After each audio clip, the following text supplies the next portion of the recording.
the king of Babylon demands worship of a golden idol, but 3 prominent Jews refuse, before being cast into a burning fiery furnace. On The Bible Brief. Tell a friend about The Bible Brief today. Your recommendation can help your friends learn the Bible in a new way. Tap share on your podcast player and share your favorite episode.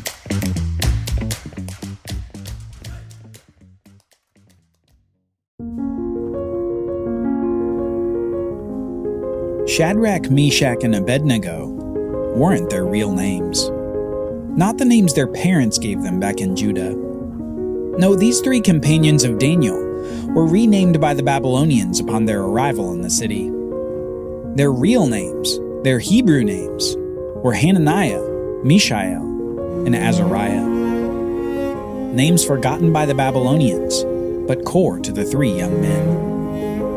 Their Hebrew names honored the one true God, while their Babylonian names did anything but. And though these 3 had their names changed, in their lives they would honor the God of their fathers.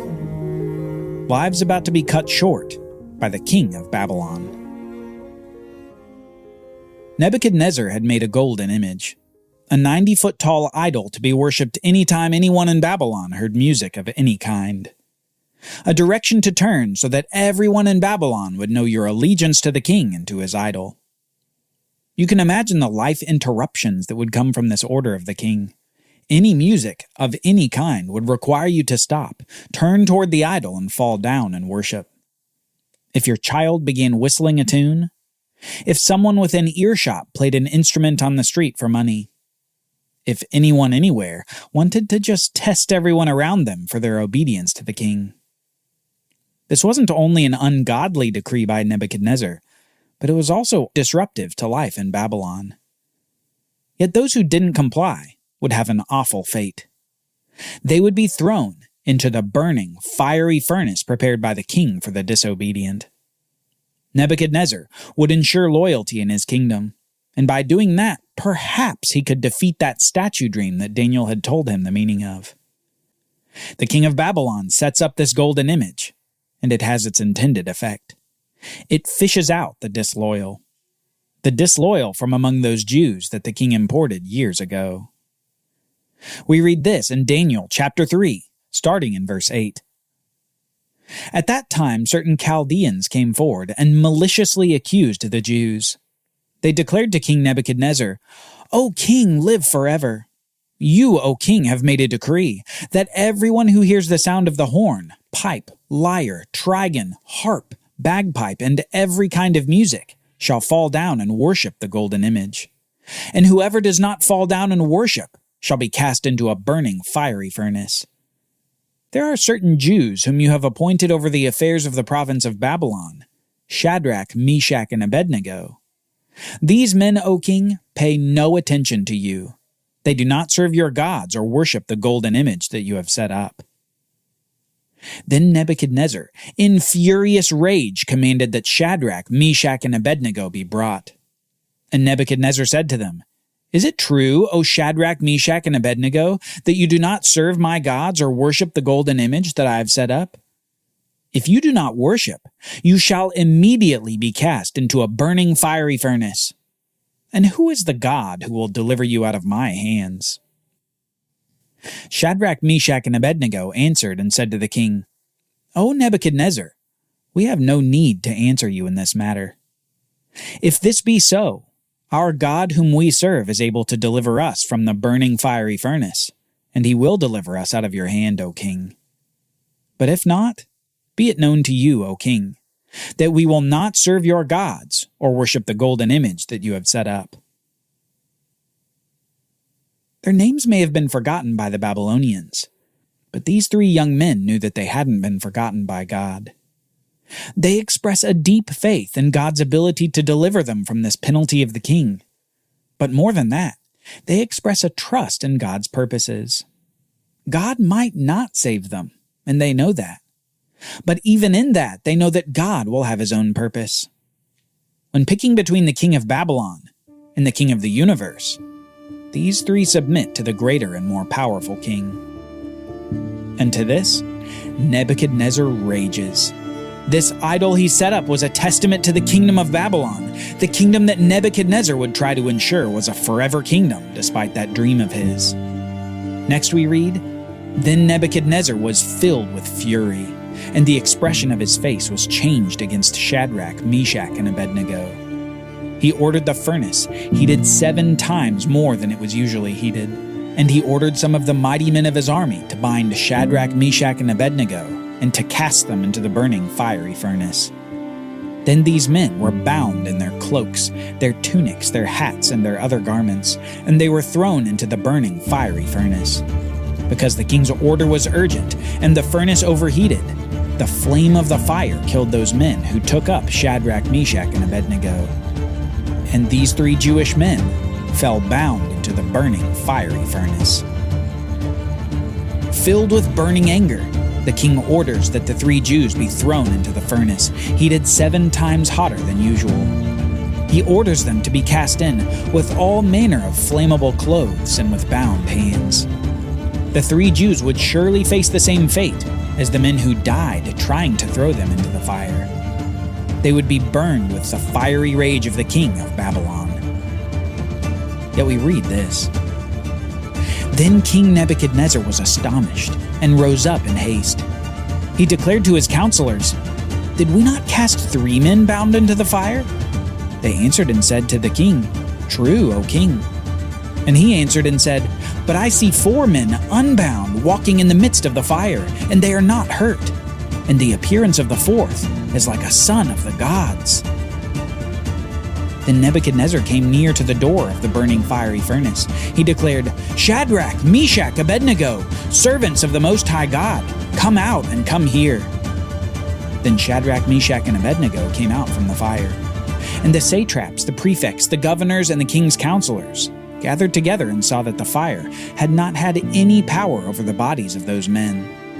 The hair of their heads was not singed, their cloaks were not harmed, and no smell of fire had come upon them. Nebuchadnezzar saw it. There was a 4th person in the fire, one who took the obedience of the 3 Jews and turned it into a display of God's power over this Babylonian king. One who had the appearance to Nebuchadnezzar like a son of the gods. The 4th one in the fire was with his people in the midst of their persecution. He was with his people in their time of need and at the right time. God delivered these 3 men with not even a whiff of the calamity that the king of Babylon had intended for them. They were simply and miraculously delivered, something even the king recognized. And soon he says this, "Blessed be the God of Shadrach, Meshach, and Abednego, who has sent his angel and delivered his servants who trusted in him and set aside the king's command, and yielded up their bodies rather than serve and worship any god except their own God. Therefore I make a decree. Any people, nation, or language that speaks anything against the God of Shadrach, Meshach, and Abednego shall be torn limb from limb, and their houses laid in ruins. For there is no other God who is able to rescue in this way." Then the king promoted the 3 young men in the province of Babylon. The king's anger turned to admiration of the God of these 3 Jews, a God who sent his messenger to save his loyal servants from the burning fiery furnace, who saved those who trusted in him and set aside the command of Nebuchadnezzar to worship the idol. More than that, the king sets a penalty on anyone who would speak a word against this God of theirs. So far through Daniel, God has shown Nebuchadnezzar the future of kingdoms. Through Hananiah, Mishael, and Azariah, God had shown Nebuchadnezzar his power to deliver.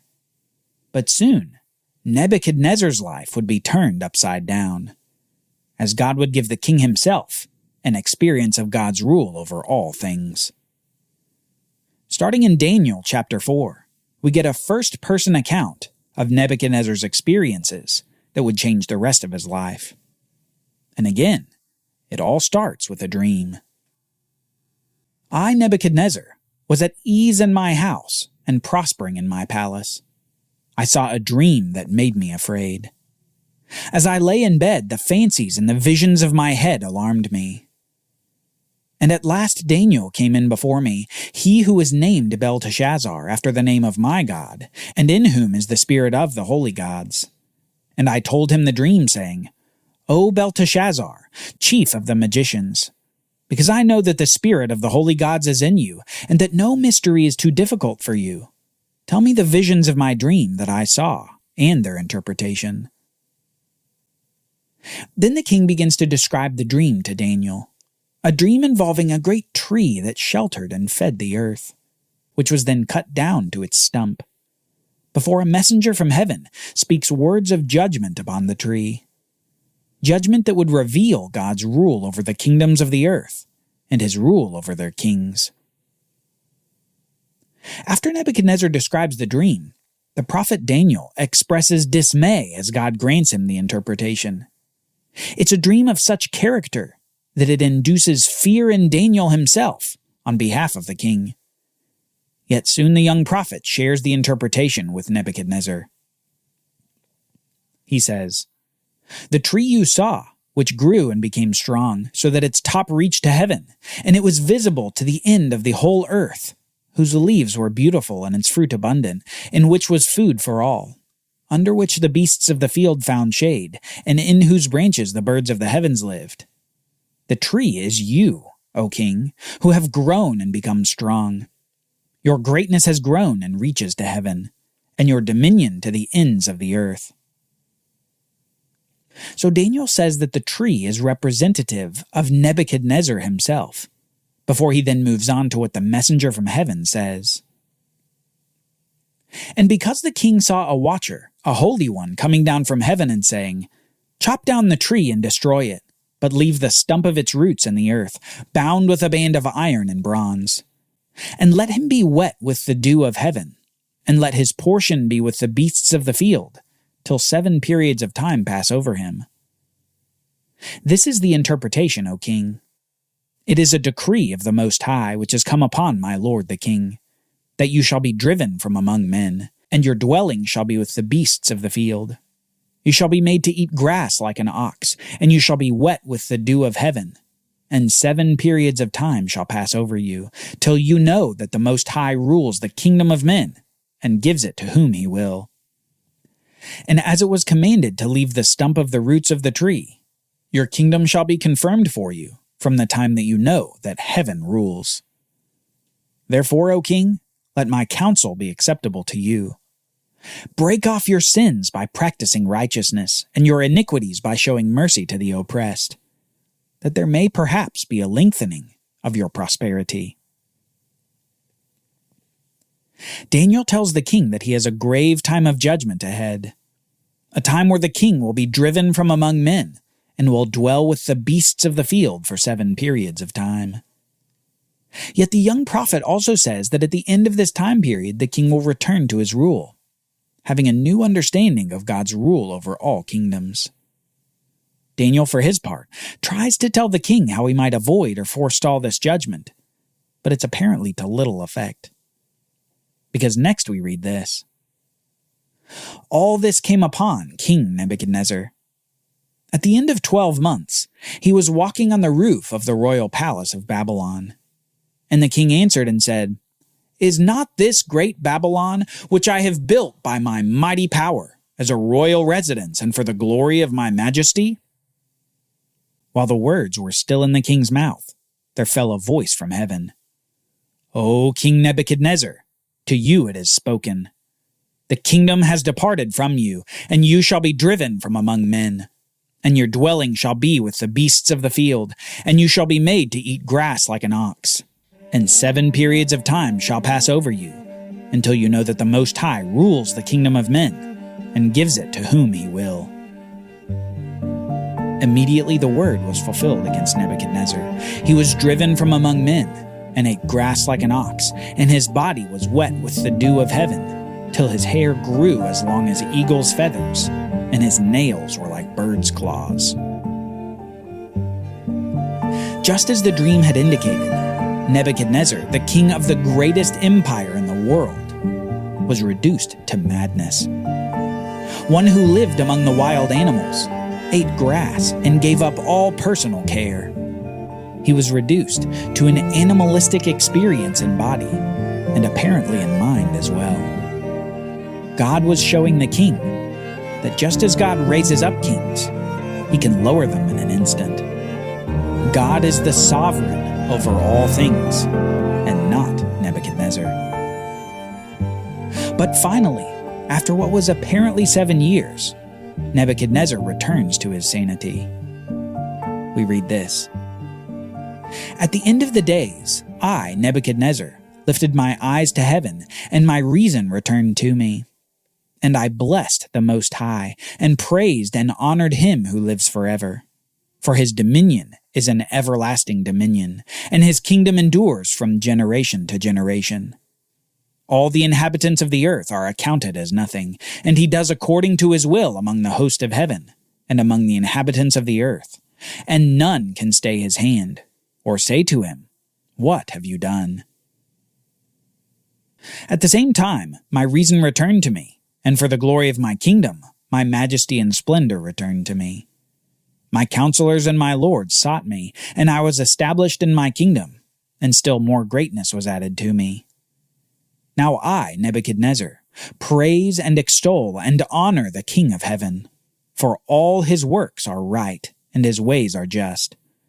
And those who walk in pride, he is able to humble. The change in Nebuchadnezzar creates a remarkable contrast in his life. He goes from bragging about the greatness of his power and glory to eating grass in the field, before coming back praising God's power and justice. The king of the empire is humbled by the king of the universe. Nebuchadnezzar is put in his place and humbled to a proper perspective. Nebuchadnezzar, the king of Babylon, had his life changed when he brought those 4 Jewish exiles into his service. Through Daniel's interpretation of his first dream, Nebuchadnezzar learned of God's plan for kingdoms. Through Hananiah, Mishael, and Azariah, he learned of God's power to save the faithful. And yet through this final humiliation, the king didn't just intellectually learn. He experienced God's rule over all things. Those exiled Jews brought more with them than their odd religion.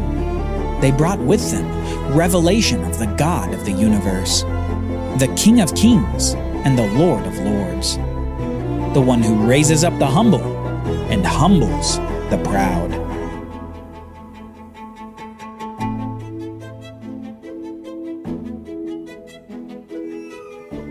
Join us next time as Nebuchadnezzar's son makes an unholy feast before a great hand appears to write a mysterious message on the wall of the party.